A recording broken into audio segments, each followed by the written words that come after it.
On va ouvrir la parole de Dieu ensemble. Je me réjouis de vous apporter le message que Dieu a mis sur mon cœur pour nous ensemble ce matin. Alléluia. C'est bon de voir que le Saint-Esprit présent au milieu de nous agit. Amen. Le Saint-Esprit agit et il agira encore. Il agira encore. Nous croyons, je suis persuadé que dans ces temps compliqués dans lesquels nous vivons, le Saint-Esprit veut agir encore et encore plus au milieu de nous. Amen. Alors, nous sommes dans une série de messages, vous le savez, que j'apporte depuis quelques semaines déjà. Avant même l'été, j'avais démarré une série. Je ne savais pas jusqu'à quand je la continuerai, mais le Saint-Esprit me donne des thématiques encore au milieu de cette série pour apporter des messages encore dans cette série. Et ce matin encore, j'aimerais apporter un message dans cette série qui s'intitule « Travaillez à votre salut ». Travailler à votre salut. Alors le thème, le verset thème de cette série, j'aimerais qu'on le relise ensemble, qu'on se remette dans le bain pour ceux qui embarquent en cours de route avec nous, que vous ne soyez pas largués. Le verset thème de cette série est celui-ci, c'est l'épître de Paul aux Philippiens, chapitre 2, verset 12. Ainsi, mes bien-aimés, dira l'apôtre Paul, comme vous avez toujours obéi, travaillez à votre salut avec crainte et tremblement, non seulement comme en ma présence, mais bien plus encore maintenant que je suis absent, dira l'apôtre Paul. Car c'est Dieu qui produit en vous le vouloir et le faire selon son bon plaisir. Faites toutes choses sans murmure ni hésitation. Quelqu'un dit amen. Faites toutes choses sans murmure. Quelqu'un dit amen. Et ni hésitation.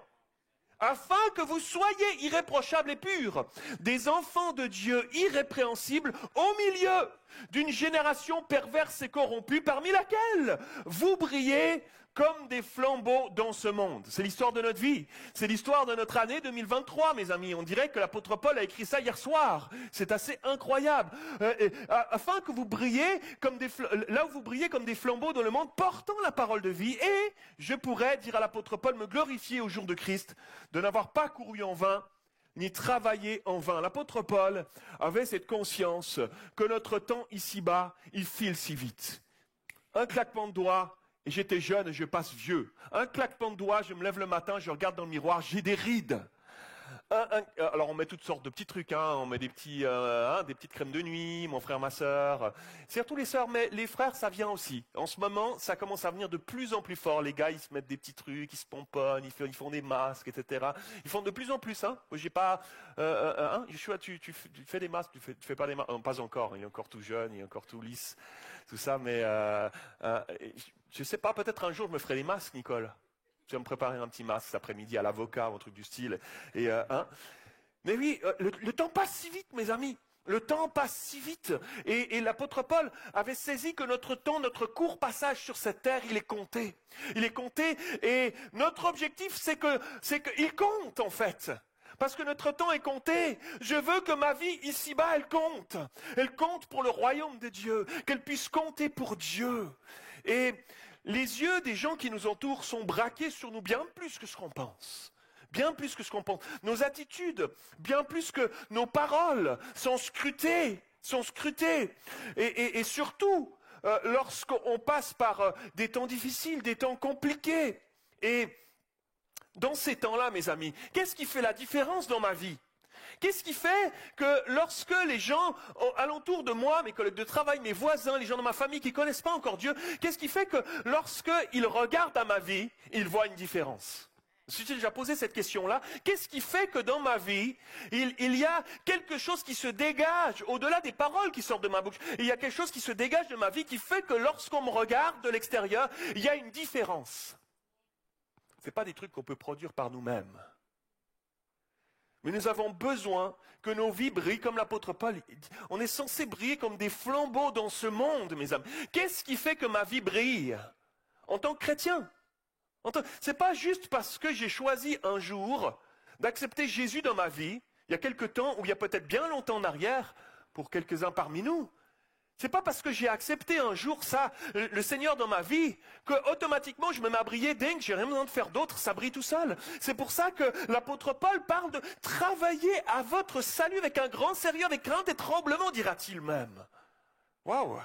Alors, quelle est l'attitude que nous devons avoir dans ce temps d'attente que nous sommes appelés à vivre en attendant son retour, en attendant qu'il vienne nous chercher d'une manière ou d'une autre. Quelle attitude, comment sommes-nous appelés à vivre? Qu'est-ce que la Bible nous dit à ce propos? Comment travailler à notre salut? Alors on a vu dans cette série de messages, on a vu ensemble le premier message que j'ai apporté, tu aimeras.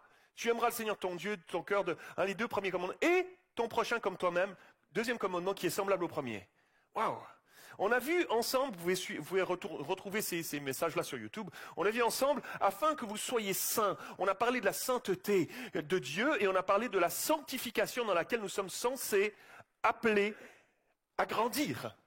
On a vu ensemble la sagesse on a parlé de la sagesse, de la sobriété, on a parlé de ces choses-là dans ces temps de la fin. On a vu dimanche passé la question de la souffrance. Il va être sur YouTube à partir d'aujourd'hui. La question de la souffrance, les difficiles questions de la souffrance. Pourquoi Dieu permettrait-il la souffrance dans nos vies? Est-ce que ça produit des choses? Si ça produit, qu'est-ce que ça produit? Pourquoi? Etc. On a abordé ensemble cette question de la souffrance. Et ce matin, le titre de mon message est celui-ci. Tadam! Mieux vaut l'obéissance que les sacrifices. Ça va? Accroche ta ceinture, on va y aller. J'ai prié, mes amis.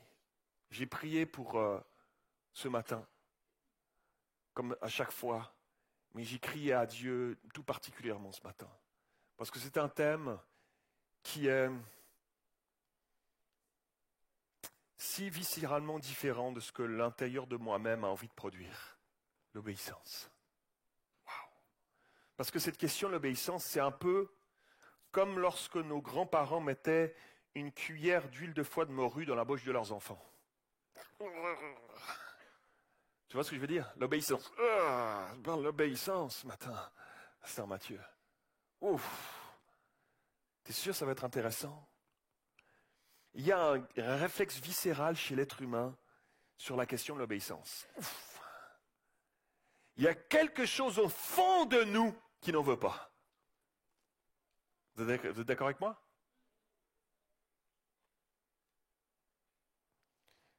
Depuis la nuit des temps, mes amis, la question de l'obéissance est un immense obstacle devant les pieds de l'être humain.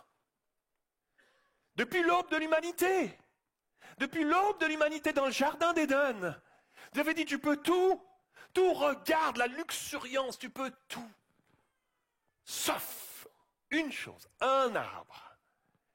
Un arbre, tu ne touches pas, mais tous les autres, tu peux.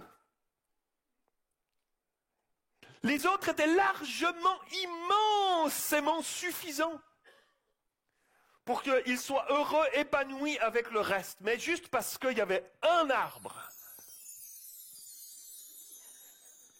Je viens de trouver un champ de possibilités au milieu de mes messages. Je viens de découvrir un champ de possibilités au milieu de mes messages. Oh, tiens, ça ne marche pas avec l'autre. Hein? C'était pas mal, ça. Ok, je vais essayer de me reconcentrer parce qu'il y a plein de trucs qui viennent de ma tête en ce moment. Et un arbre, tu peux pas, mais il y a quelque chose viscéralement dans la nature de l'homme qui dit, justement parce que je peux pas, c'est celui-là que je veux. Je peux pas me contenter de juste ce que Dieu m'a dit, tu peux tout, sauf... Je veux aussi lui depuis l'aube de l'humanité et depuis notre naissance, mes amis, à chacune d'entre nous. La question de l'obéissance est un vrai obstacle. C'est pas quelque chose de naturel à l'être humain d'obéir. On veut pas. C'est la raison pour laquelle, mes amis, il y a un enjeu ce matin. Si nous saisissons ce message ce matin, il y a une clé extraordinaire.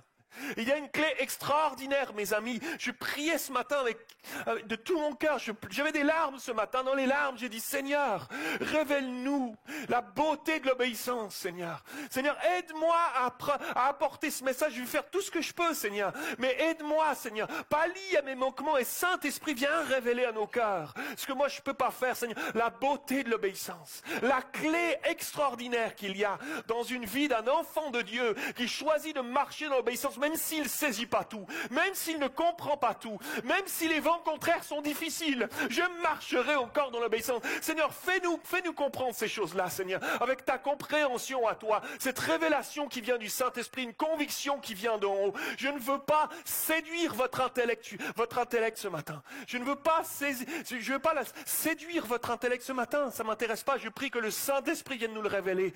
Parce que nous avons besoin de ça. Il n'y a que le Saint-Esprit qui peut nous donner envie d'obéir. Il n'y a que le Saint-Esprit qui peut nous aider à cela, mes amis. Apprendre à obéir à Dieu, à marcher dans ses voies. L'obéissance est un des principes du royaume de Dieu qui peut faire toute la différence dans nos vies chrétiennes aujourd'hui, dans nos combats de tous les jours, dans nos défis intérieurs et dans nos défis extérieurs, parce que Dieu sait ce qui est bon pour nous. Il connaît notre avenir. Il sait ce qui est bon pour nous. Comme un bon Père céleste, il nous aime. Nous pouvons avoir confiance en lui. Jésus dira ceci dans Jean 14, 21. Celui qui m'aime vraiment, wow. Est-ce qu'il y en a qui ont envie de vraiment aimer Dieu ce matin? Celui qui m'aime vraiment, c'est celui qui retient mes commandements et qui les applique. Ouais, je savais qu'il n'y aurait qu'une sœur qui dirait Amen. Merci ma sœur. C'est Honorine, c'est toi ma sœur? Amen, Honorine. Quelqu'un accompagne Honorine, dit Amen. Elle se sentait seule, Honorine.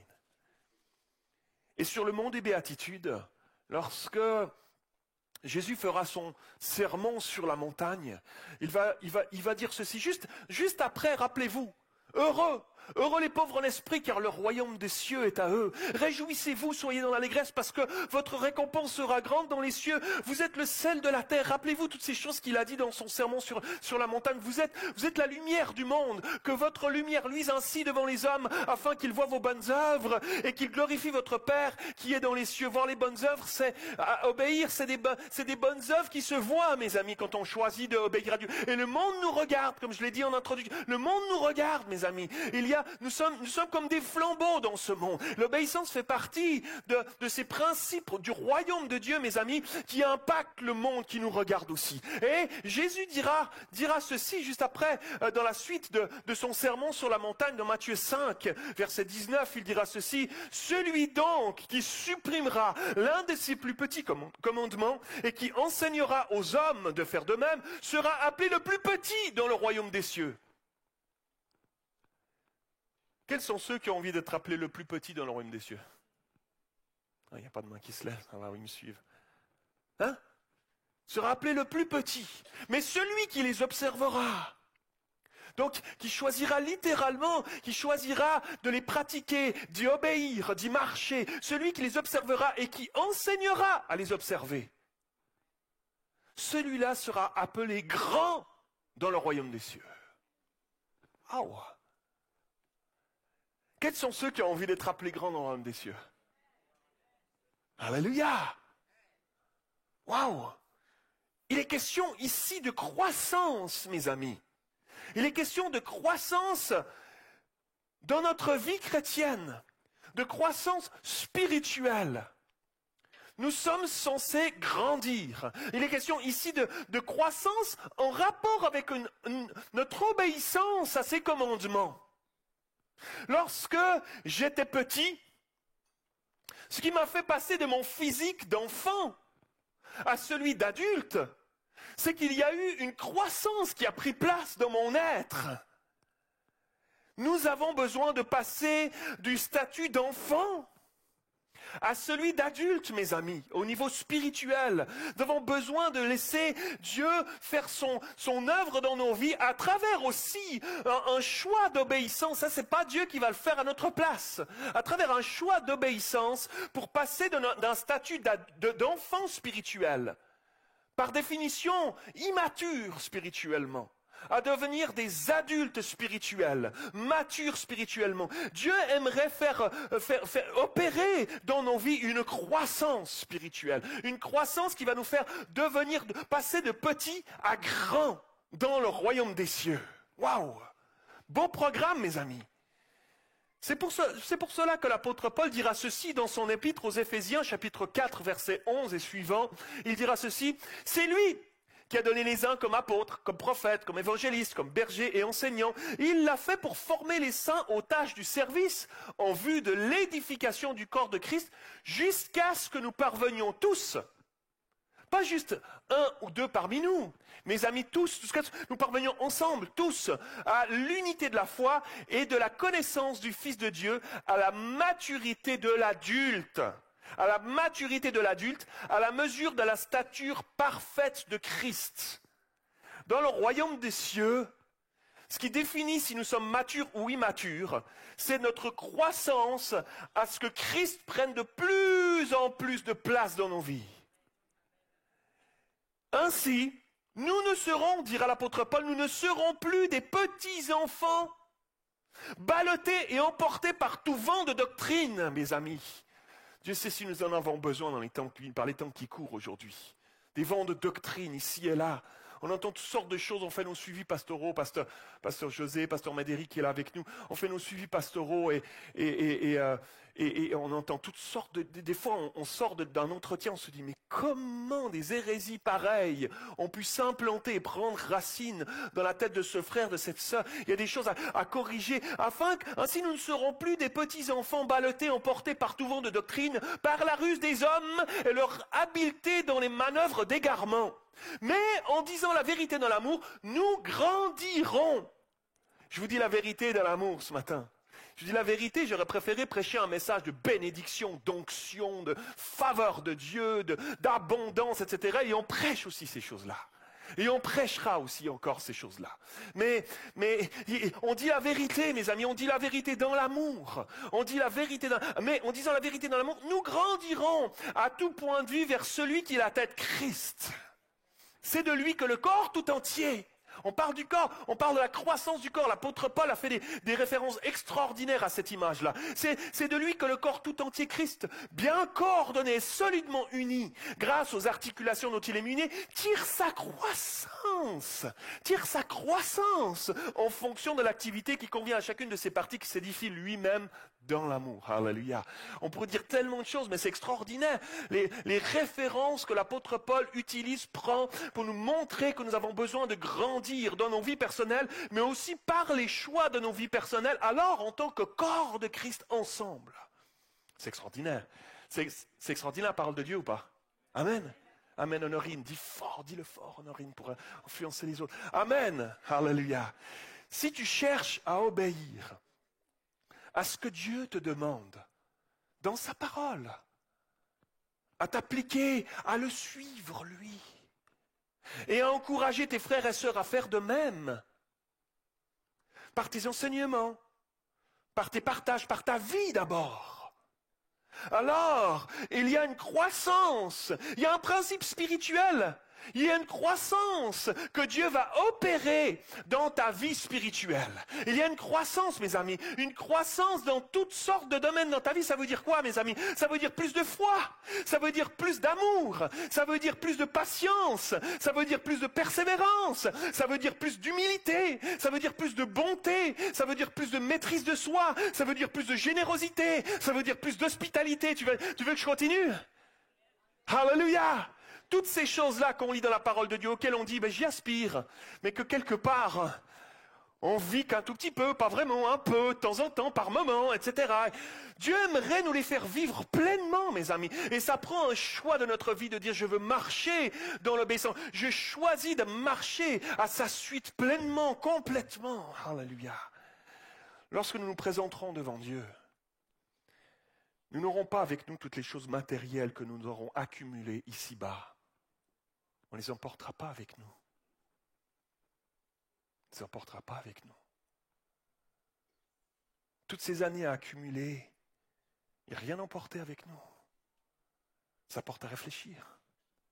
Où sont mes priorités? Tout ce que nous aurons en nous présentant devant Dieu, c'est ce que nous aurons choisi de vivre ici-bas. C'est les choix d'obéissance qu'on aura pris, qu'on va prendre ce matin. pour laisser Dieu grandir en nous, pour le refléter un peu plus encore, pour refléter Christ dans mon quotidien. C'est ça qui détermine si on est grand ou si on est petit dans le royaume de Dieu, mes amis. Alléluia. Ce matin, on va voir ce que nous apporte l'obéissance. Quels sont les bienfaits de l'obéissance? De chercher à avoir un cœur qui marche avec Dieu, qui se soumet à Dieu, qui suit Dieu, qui obéit à Dieu. Toutes sortes de mots qui nous crispent un peu parfois, hein? Ça va? Détends-toi. L'apôtre Paul dira dans son épître aux Romains, chapitre 6, verset 16, « Ne savez-vous pas qu'en vous livrant à quelqu'un comme esclave pour lui obéir, vous êtes esclave de celui à qui vous obéissez, soit du péché qui conduit à la mort, soit de l'obéissance qui conduit à la justice. » Waouh! Seigneur, merci pour ta parole. Waouh! C'est comme une boussole, la forme, je sais où est le nord, là. Là, je sais où est le nord. Tu ne peux pas sortir d'ici et dire, oh non, c'est pas très clair, pasteur Mathieu. On sait. Waouh! Mes amis, la notion qui nous mélange souvent, c'est la notion de liberté. C'est la notion de liberté qu'on entend tout partout autour de nous. Qu'on érige comme un Dieu, cette notion de liberté, dans le monde dans lequel nous vivons. Mais nous devons chercher à être prudents avec les dieux de ce monde, avec les philosophies de ce monde. Tant de monde pense qu'ils sont libres parce qu'ils font ce qu'ils veulent. C'est ça la pensée. Tout en étant esclaves du péché qu'ils pratiquent librement. Voyez-vous ce que je veux dire? Au nom de la liberté, on se permet de faire ce qu'on veut. Et en se permettant de faire ce qu'on veut, on se permet de pécher. Puisque je fais ce que je veux, je peux pécher. Je peux choisir ça. Il n'y a pas de souci, je choisis ça. Sauf qu'en utilisant cette liberté pour faire ce qu'on veut, on se trouve attrapé, empêtré dans du péché qui nous rend esclaves. Tout à coup, c'est ce que l'apôtre Paul dit. Soit vous êtes esclave du péché qui conduit à la mort parce que vous lui obéissez. Ou alors, tu choisis de sortir de ça et tu te mets à obéir à Dieu, à ses commandements. Et on se retrouve alors à être conduit dans la justice, la vraie justice, celle de Dieu. Waouh! Nous sommes appelés à veiller sur nous-mêmes, à veiller sur notre cœur, avec un grand sérieux, plus que toute autre chose. À cette pensée du monde qui nous entoure et qui fait pression sur notre entendement, qui nous dit que je ne suis libre que si je dispose de moi-même comme je l'entends sans contrainte ni entrave. C'est la pensée du monde. C'est pas si choquant d'entendre ça, en fait. Parce que on l'entend tellement souvent, on y baigne tellement que c'est rentré dans les mentalités, c'est devenu normal, c'est évident. Et en même temps, lorsque on se met à penser cela, la frontière est tellement proche pour me mettre à penser que la foi, finalement, effectivement, elle est quand même un peu restrictive. Elle est quand même un peu restrictive en suivant Dieu, en fait. Je me mets des limites, en fait. Je me mets des limites. Je suis plus vraiment libre parce que je ne peux plus faire ce que je veux, comme je l'entends. Je dois lire ma Bible, je dois prier, je dois suivre ses commandements. Je ne dispose plus de moi-même, comme je l'entends, sans contrainte ni entrave, au fond. Et s'implante alors en nous la pensée de ce monde pernicieuse. C'est un Dieu, c'est un faux Dieu. Que s'implante en moi cette pensée, cette impression que je ne suis plus libre, que je suis enfermé finalement dans cette foi chrétienne. Je suis esclave et tout à coup, la pensée du monde commence à s'implanter en moi, à s'enraciner, à s'imposer à moi et s'infiltre alors dans mon esprit une mentalité de rébellion contre Dieu. C'est comme ça que ça commence, que ça s'infiltre subtilement, mes amis.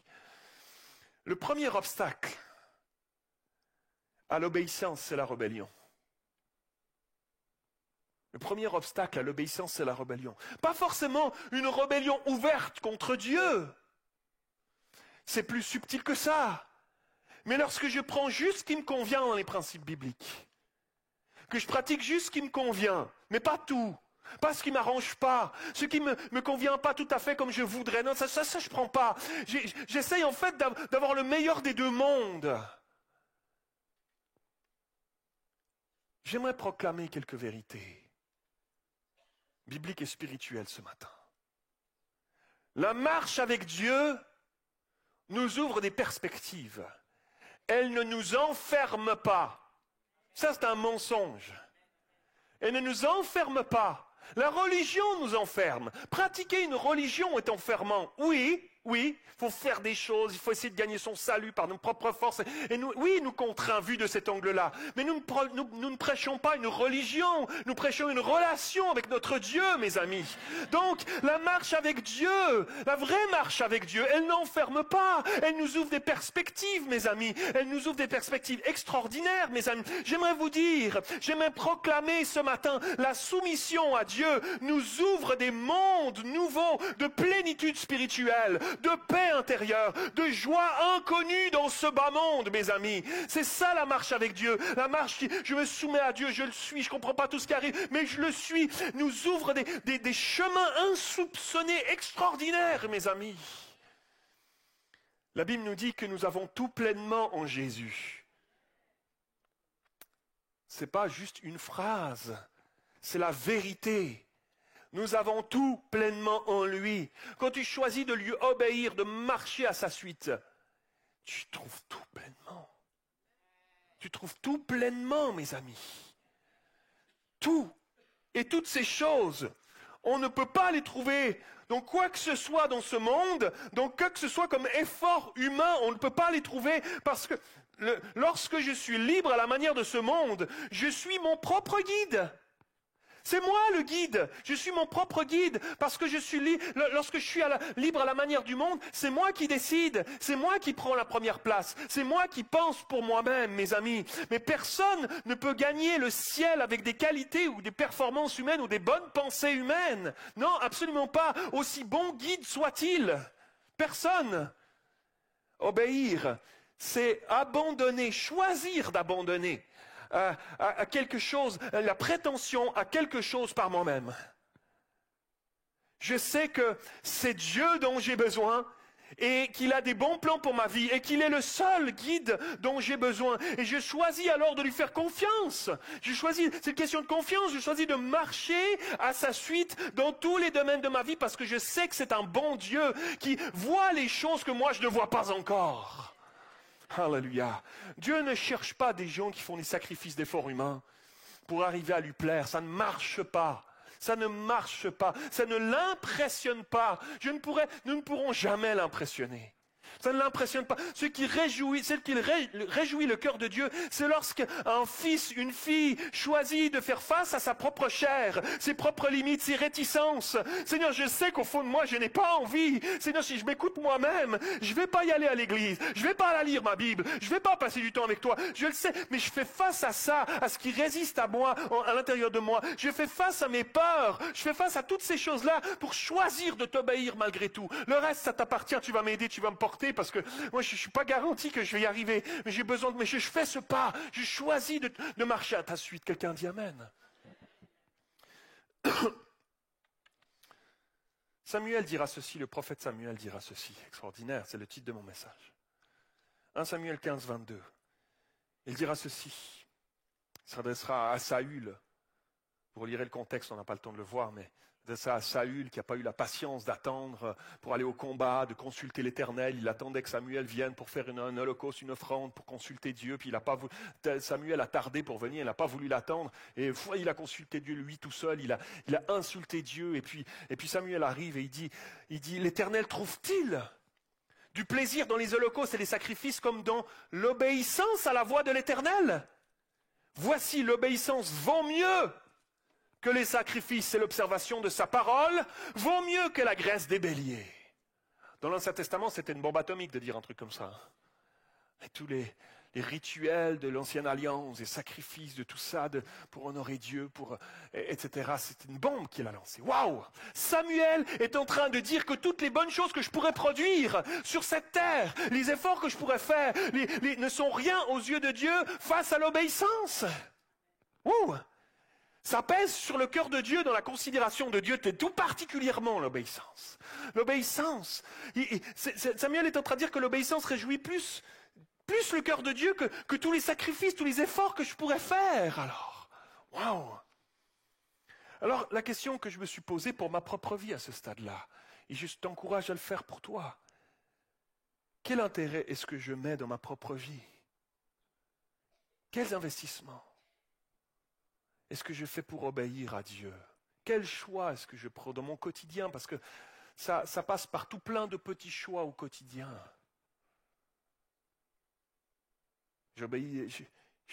J'obéirai à Dieu, à ses commandements. Je choisirai de ne pas me moquer comme les collègues qui se moquent d'eux. Je choisirai de ne pas frauder, comme je choisirai de déclarer honnêtement. Oui, mais comment je vais faire? Si je déclare, ils vont me prendre, le gouvernement va me faire des impôts, puis je vais devoir payer, etc. Dieu connaît tout. Il voit déjà ce que tu ne vois pas. Choisis de marcher dans la droiture. Choisis de marcher dans l'obéissance. Et tu vas voir une richesse insoupçonnée spirituelle, d'une faveur de Dieu sur ta vie.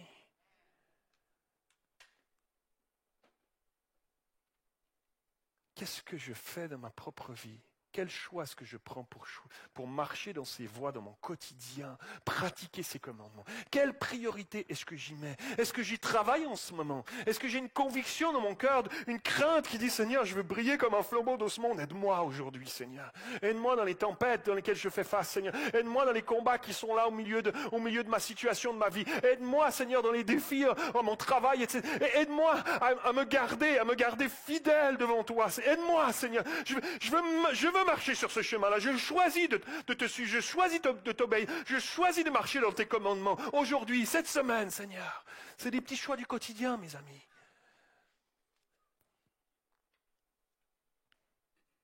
Chercher à mettre en pratique sa parole, les principes du royaume de Dieu dans ma vie, et en particulier ceux avec lesquels j'ai de la peine à obéir, à grandir, à le lui laisser.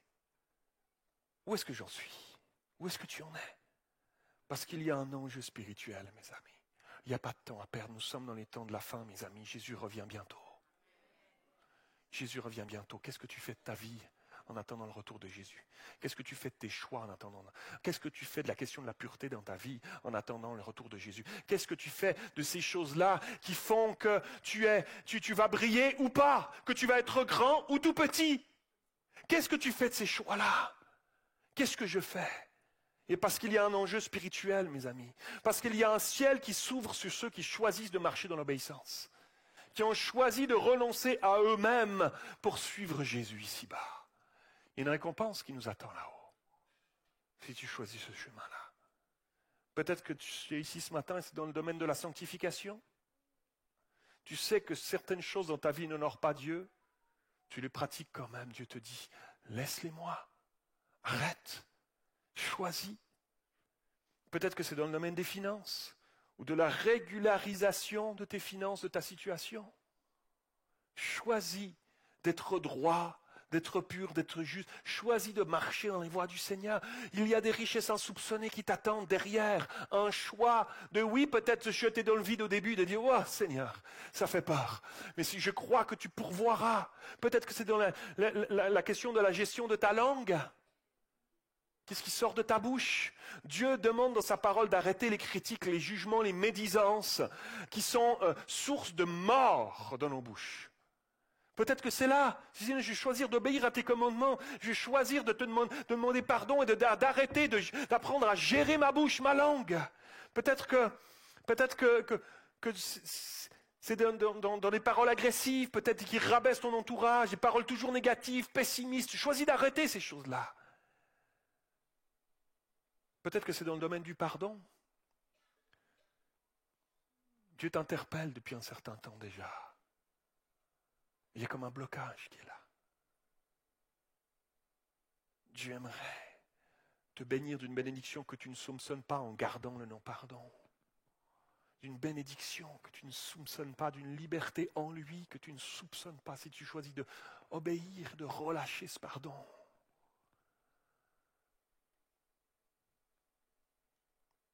Peut-être que c'est par rapport à l'appel de Dieu sur ta vie.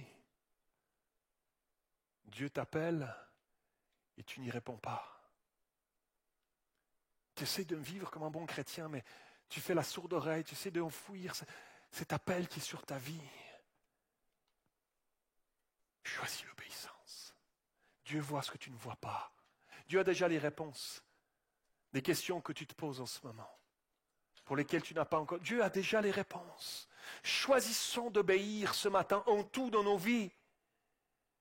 Là où Dieu met son doigt, ce matin, avec douceur et amour, choisis de lui obéir. 2 Corinthiens chapitre 3, verset 17 dira ceci. Or, le Seigneur, c'est l'Esprit. Et là où l'Esprit du Seigneur est, là est la liberté. Galates 5, 1, c'est pour la liberté que Christ nous a affranchis. Alléluia. Demeurez donc fermes, ne vous laissez pas mettre de nouveau sous le joug de l'esclavage. Galates 5, 13, frères et sœurs, vous qui avez été appelés à la liberté, seulement ne faites pas de cette liberté un prétexte pour vivre selon la chair. Ne c'est pas cette liberté-là, non. Mais rendez-vous par l'amour, serviteurs les uns des autres. Waouh. Dieu a cette capacité, ce pouvoir de changer en nous ce qui n'est pas de lui, ce que tu n'arrives pas par toi-même, ce qui est engendré par ces racines de rébellion. Le premier obstacle à l'obéissance, c'est la rébellion, mes amis. Deuxième obstacle en terminant. Deuxième obstacle à l'obéissance, c'est la crainte. La crainte. La peur. Peur que si j'obéis à Dieu, peur que si je relâche le pardon, le mal qu'on m'a fait ne soit pas reconnu, ne soit pas puni. Des peurs légitimes, mais des peurs qui nous freinent, des peurs qui bloquent, qui sont des obstacles à l'obéissance. Alors je ne relâche pas le pardon. Alors je m'accroche au non-pardon. Peur que si j'abandonne ce péché, je risque de vivre une vie morose, une vie plus de plaisir alors. Erreur fatale, mes amis. Il y a tellement de joie dans la maison de Dieu. Il y a tellement de joie dans la marche avec Dieu. Il y a tellement de paix renouvelée. Il y a tellement de plaisir dans la marche avec Dieu. Un plaisir tellement plus profond que les plaisirs éphémères de ce monde que tu goûtes, qui sont si passagers, et que quand tu te réveilles juste après, tu as tellement mal à la tête. Tu te sens encore si seul. Non, c'est pas comme ça avec Dieu, mes amis. Tellement pas. La peur que si je réponds à l'appel de Dieu, j'aurai plus rien pour vivre. J'aurai plus assez pour vivre. C'est vrai, marcher par la foi, ça fait peur. La peur que si je m'ouvre à nouveau aux autres, on me fasse du mal à nouveau. J'arrive plus à faire confiance, j'arrive plus à m'ouvrir. La peur qu'on m'abuse à nouveau. La peur, mes amis. Et on renonce à la victoire, on renonce à ce chemin de liberté, à l'appel de Dieu pour nos vies, parce qu'on laisse la peur prendre le contrôle. Il y en a tellement, mes amis, dans le royaume de Dieu. Il y en a tellement dans l'église qui marchent à la peur, ou qui ne marchent pas parce qu'ils ont peur, justement, qui sont bloqués, qui sont comme freinés, qui sont empêchés de rentrer dans les plans que Dieu a prévus d'avance pour eux, parce qu'ils sont bloqués par la peur. Le désir de Dieu, mes amis, c'est de nous voir libres, libres de nos craintes, non pas à la manière de ce monde, mais libres en Jésus, libres en Jésus, libres parce que j'ai accepté de le suivre, libres parce que j'ai accepté de le suivre, j'ai accès à tout pleinement en lui. Plus esclave de mes péchés, fini l'esclavage de mes pulsions, fini l'esclavage des autres, de ce qu'ils pensent de moi, des tendances à suivre dans ce monde libre, fini l'esclavage, fini les pressions, toutes ces choses-là. Il y en a plusieurs, vous êtes ici ce matin, et vous tournez en rond dans votre vie spirituelle, parce qu'il y a encore des choses dans vos vies que vous tolérez et qui vous empêchent de marcher, de rentrer pleinement dans les plans de Dieu, qui empêche Dieu de vous rendre libre, de vous faire avancer, de vous faire progresser sur son chemin. Il y a comme un frein à votre appel, on dirait que les choses bloquent, on dirait que la bénédiction est comme retenue. J'aimerais te dire, ne marche plus selon les critères de ce monde. Relâche ces choses-là et marche sur un autre chemin, marche sur son chemin, marche sur le chemin de Dieu, pas ton chemin, toi, pas tes voies, toi, son chemin à lui. Tu t'étonnes de ce que tu n'es plus sous la faveur et l'onction de Dieu. Lorsqu'on marche par nos propres forces, sur nos propres voies, qu'on décide de tout sans consulter Dieu, qu'on fait la sourde oreille lorsqu'il veut nous conduire, nous corriger, nous diriger, on n'est plus alors sous le parapluie de Dieu. Le peuple d'Israël, c'est une belle image. Pas le temps de ce matin, mais le peuple d'Israël suivait la nuée. Ils auraient pu choisir d'aller là, la nuée partait là, ils auraient pu choisir d'aller là, mais ils n'étaient plus sous la protection de Dieu.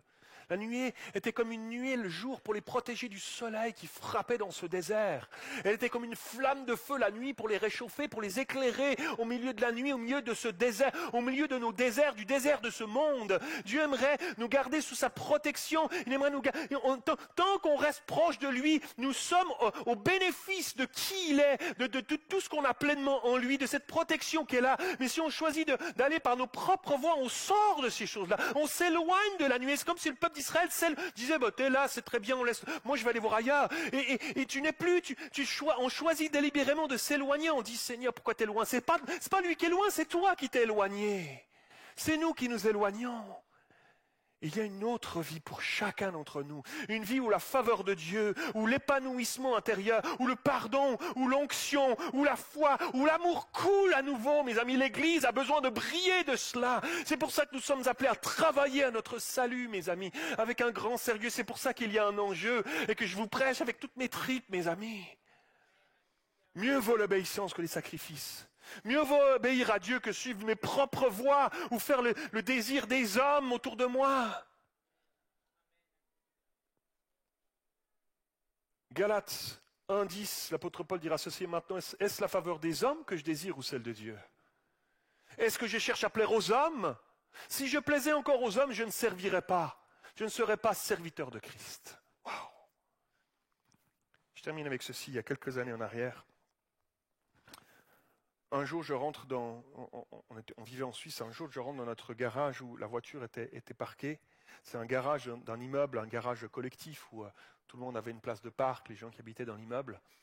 Et je rentre dans ce garage et je veux prendre ma voiture. C'était une petite voiture, c'était la voiture du stagiaire, tu vois ce que je veux dire, Peugeot 205, le pot qui traîne par terre, tu vois ce que je veux dire. Et donc j'arrive et le pneu est tout dégonflé. Le pneu est dégonflé, je me dis, oh là là là là. Et moi, bricoleur né comme je suis, tu vois ce que je me dis, je ne sais même pas où est le truc pour dévisser, comment ça va se passer, le cric pour monter la voiture, comment on va faire, tu vois ce que je veux dire. Alors bon, écoute, je remonte, Nicole me dit, tu sais, tu es sûr que tu veux pas faire un téléphone, appeler quelqu'un pour t'aider, tu sais, appeler un ami, tu sais, comme... Et tu vois, disons, quand même, hein, regarde ça chérie, ça va bien se passer. Et donc, donc j'arrive, je fouille, je soulève le truc dans le coffre, je trouve un espèce de cric, un machin, un truc, je ne comprends pas bien. J'étudie un peu le truc avant de le mettre en place. Alors je le mets sous la voiture, je me mets à tourner, je me rappe les mains, je me rappe les doigts, etc. Je le mets au mauvais endroit, je sens la carrosserie qui... Tu sais, parce qu'il y a des endroits, pour ceux qui connaissent un peu, hein, il y a des endroits spécifiques pour mettre, tu ne mets pas n'importe où le cric. Hein. Si tu le mets sous le réservoir à essence, tu vas être un peu mal. Donc il y a un endroit pour faire monter le cric, donc c'était pas trop bon endroit, donc j'ai fait 2-3 trous sous la carrosserie d'abord, jusqu'à ce que je trouve le bon endroit. Je dis là c'est bon. Je monte, la voiture elle monte, c'est génial, trop bien. Et puis là je m'étais acheté, je sais pas, un élan à un moment donné, un élan qui a dû m'habiter à un moment donné. Peut-être qu'on m'a fait ça, peut-être que c'était un cadeau de mariage, je sais pas. Tu sais, t'as une croix comme ça là, avec pour dévisser les boulons. Tu vois ce que je veux dire? T'as des différents embouts, différentes grandeurs. Il y en a certains qui me disent oui, d'autres ils sont comme moi, ils sont pas bricoleurs. De quoi tu parles? Et donc, une croix comme ça en métal pour dévisser les boulons. Là, je me sens deux fois plus fort. Je dis, avec ça. Donc là, je trouve le bon, je mets sur le boulon et je tourne. Mais c'est une vieille bagnole, tout est un peu rouillé, grippé, etc. Donc je tourne, ça marche pas. Et là, je commence à tirer de toutes mes forces. Je me lève, je me mets debout sur la truc. Tu vois, la voiture, elle est comme ça. J'ai la croix qui est comme ça. Je me mets debout sur le truc pour dévisser. Là. Puis là, il y a des gens qui rentrent, ils vont chercher leur voiture. Salut, ça va? Ouais, ça va très bien, ça va très bien. Tu veux qu'on t'aide? Non, laissez-moi tranquille. Et là, je suis en train de dévisser mon pneu. Ça ne marche pas. Et là, tout le monde passe, il me donne des conseils. Tu sais, des fois, quand c'est grippé, il faut prendre un marteau et tu tapes. Je dis, génial, je vais aller chercher mon marteau. J'ai un gros marteau chez moi à la maison. Bam! bam, je tape sur la roue, je me dis, ça va dégripper, c'est génial. Là, à un moment donné, je suis tellement en équilibre sur le truc, le cri qui fait, la voiture fait, bam, elle tombe par terre. Wow! Hein? Les gens passaient, quel bricoleur du dimanche! Oui, je suis pasteur, je te dis. Là, je la remonte sur le cric, je la remonte encore, et là, je suis épuisé, je suis fatigué, je transpire et tout. Et là, comme souvent dans nos vies, c'est là que je me dis, tiens, je pourrais peut-être demander au Seigneur. Là, je suis assis contre un mur au fond du garage, genre comme ça. Je suis assis sur un mur, je suis transpirant, je suis là. Je suis comme ça. Et là, Seigneur, aide-moi. Et là, je sens la douce voix du Saint-Esprit qui me parle. Dans la tourmente, la tempête de moi, je sens la douce voix du Saint-Esprit qui me parle. Savez-vous ce qu'il me dit? Tourne dans l'autre sens.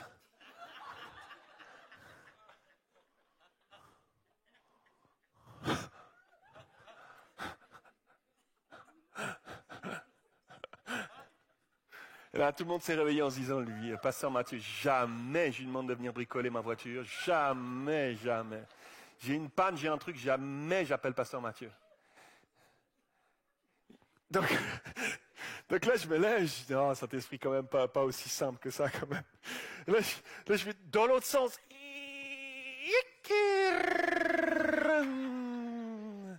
Non, je le savais, Seigneur, c'était pour tester, je le savais. Waouh! Savez-vous quoi? J'aurais pu choisir de n'en faire qu'à ma tête et de persister. Mais vous êtes d'accord que ça aurait été une pure folie que de persister dès le moment où le Saint-Esprit m'avait parlé? Ben non, n'importe quoi. Je le sais que c'est dans ce sens-là, ça aurait été une pure folie. Tout comme c'est une pure folie quand on choisit de ne pas obéir à Dieu, même si on ne comprend pas tout. Dieu sait tout. Dieu est digne de confiance. Il mérite qu'on lui obéisse parce qu'il sait pourquoi il nous demande de respecter ses commandements, de marcher à sa suite. Parce qu'il y a des bénédictions qui sont en rapport avec l'obéissance qui se débloquent quand on choisit d'obéir et qui sont comme bloquées, mises en réserve si on choisit de garder des choses, de ne pas marcher dans cette obéissance.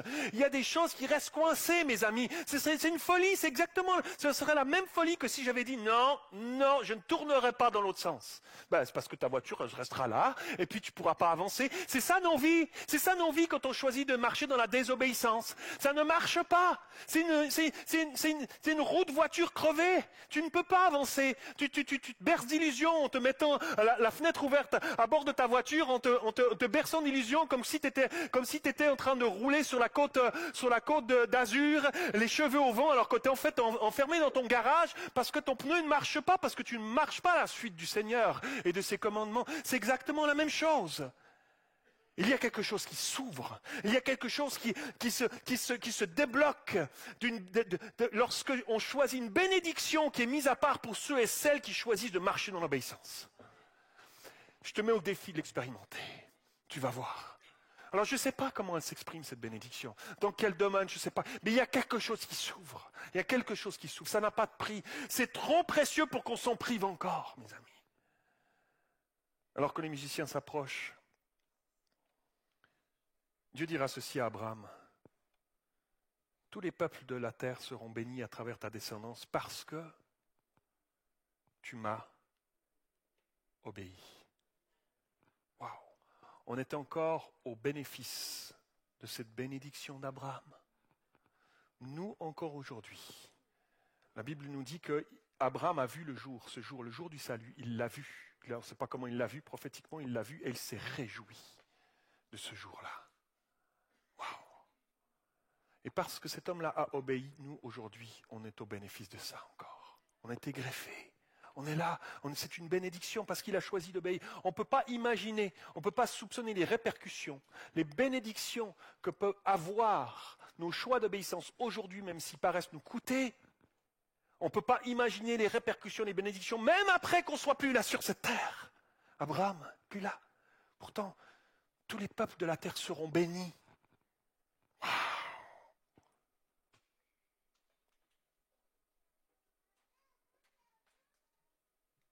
Il y a une bénédiction spéciale qui t'attend ce matin. qui va rejaillir sur toi, sur ton couple, sur ta famille, sur ton entourage. Si tu choisis de marcher dans l'obéissance. On incline la tête en terminant.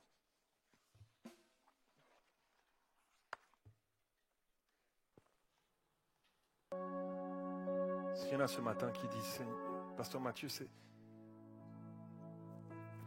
pour moi. Je choisis de m'engager sur ce chemin ce matin. Saint-Esprit, pendant que tu prêchais, Pasteur Mathieu a mis le doigt sur des choses dans ma vie. Il y a des choses, je sais, je dois laisser, je dois abandonner. Je choisis de m'engager sur ce chemin-là. Je ne veux plus laisser passer encore du temps. Je mets ces bénédictions de côté par mes choix de vie. Seigneur, tu m'as dit de tourner dans l'autre sens maintenant. J'ai compris, Seigneur. Je tourne dans l'autre sens. On va la changer cette roue. Je vais me remettre en route avec toi, Seigneur. Je veux marcher dans tes commandements. Je veux suivre la nuée. Je veux rester collé à toi, Seigneur. S'il y a des choix à prendre, je les prendrai. S'il y a des décisions, s'il y a des relations à couper, s'il y a des choses, Seigneur, je le ferai parce que je veux marcher à ta suite. Je veux être un flambeau qui brille dans ce monde. Alors, Seigneur, oui, je choisis de te suivre, de m'abandonner. Lève ta main là où tu es. Lève ta main là où tu es. Oui. Oui. Alléluia.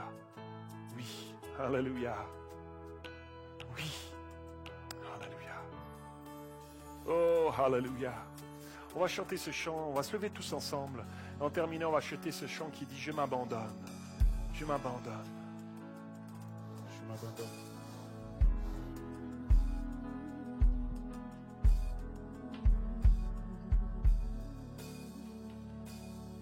Me voici à genoux devant toi, j'abandonne tout, j'abandonne tout. Alléluia, Seigneur. Mon seul désir, alors que tu m'attires, c'est d'être avec toi. D'être avec toi, je m'abandonne.